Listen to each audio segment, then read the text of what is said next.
కష్టానికి పరాకాష్ట ఏమిటి అంటే తన కష్టం చెప్పుకోవడానికి ఇంకొకడు లేకపోవడమే పెద్ద కష్టం. కష్టం ఎప్పుడు తరిగిపోతుంది అంటే మన కష్టం చెప్పడానికి ఒక మనిషి ఉంటే చాలు, సగం కష్టం తీరుతుంది.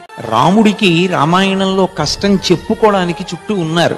లక్ష్మణస్వామి ఉన్నాడు, హనుమ ఉన్నారు, సుగ్రీవుడున్నాడు, వానరులున్నారు, ఎందరో ఉన్నారు. సీతమ్మకి ఎవరున్నారు? నోరు విప్పి చెప్పుకోవడానికి ఎవరూ లేరు. అంత కష్టాన్ని 10 నెలలు పొందినటువంటి సీతమ్మ పడిన కష్టం కన్నా నేను పడిన కష్టం పెద్ద కష్టం కాదు అన్నది మనిషికి ఓదార్పునిస్తుంది, మనిషి నిలబడేటట్టు చేస్తుంది.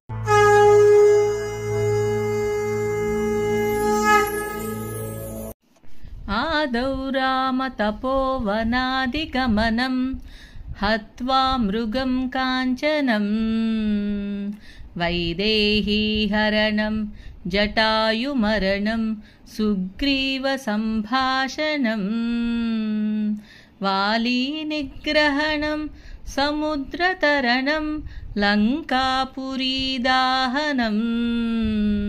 పశ్చాద్రావణ కుంభకర్ణహననం హేతద్ధి రామాయణం.